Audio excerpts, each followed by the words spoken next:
4వ మీటింగ్. చాలా ప్రయత్నాలు చేశాం. ఈ మీటింగ్ ని రీస్ట్రక్చర్ చేస్తే ఏది పర్ఫెక్ట్ గా ఉంటుంది. ఫస్ట్ మీటింగ్ లో మేము ఉపన్యాసాలు ఇచ్చాం, మీరు విన్నారు, మీరు వెళ్ళిపోయారు. రెండో మీటింగ్ జిల్లాకి సీనియర్ ఆఫీసర్లు పంపించాం, మీకే ప్రాధాన్యత ఇవ్వాలనుకున్నాం, మీకు ప్రాధాన్యత ఇచ్చాం, మిమ్మల్ని ప్రజెంటేషన్ చేయమన్నాం, అది కూడా కొంతవరకే పనిచేసింది.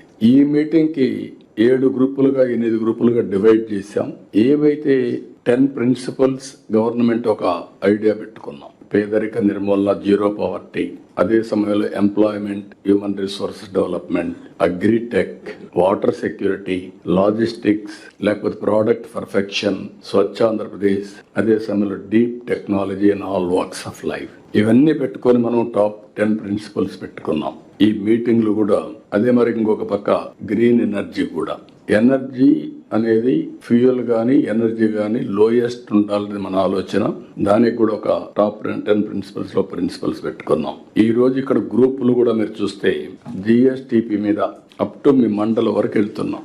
ఈ రోజు ఇవి చేయడానికి మళ్ళీ భవిష్యత్తులో 3 నెలల తర్వాత ఎత్తుక్కునే పని లేకుండా ఎక్కడికక్కడ కేపీఐస్ తయారు చేశాం. కేపీఐస్ అన్ని రియల్ టైంలో మీరు అప్డేట్ చేస్తే మీ డాష్ బోర్డ్ చూసుకుంటే వేర్ ఆర్ యూ అనేది, పరీక్షల్లో పాస్ అవుతారా లేదా, ఇంకా ఎంత కష్టపడాలో మీకు ఐడియా వచ్చేస్తుంది. ఇప్పుడు మీరు ఫస్ట్ మీకు నాకు పరీక్షలు అయినాయి, బీ క్లియర్ ఆల్ డిస్ట్రిక్ట్స్, ఇవన్నీ మంత్రులు కూడా వేర్ ఆర్ దే అనేది వాళ్ళకు ఒక అవగాహన ఉంది. దీన్ని ఏ విధంగా ఇంప్రూవ్ చేసుకోవాల్సిన బాధ్యత కొన్ని దగ్గర నేను చూశాను. కొంతమంది దగ్గరలో కొన్ని ప్రత్యేకమైన కారణాలు కావచ్చు, ఏదైనా కావచ్చు, కానీ పర్ఫార్మెన్స్ కొన్ని దగ్గర చాలా బాగుంది, కొన్ని దగ్గర అనుకున్నంత లేదు. ఫోకస్ చేస్తే ఇది సాధ్యం. సమస్య ఉందనుకుంటే మాత్రం మనకు ఫలితాలు రావు. ఆ విషయం మీరు గుర్తుపెట్టుకోవాల్సిన అవసరం ఉంది.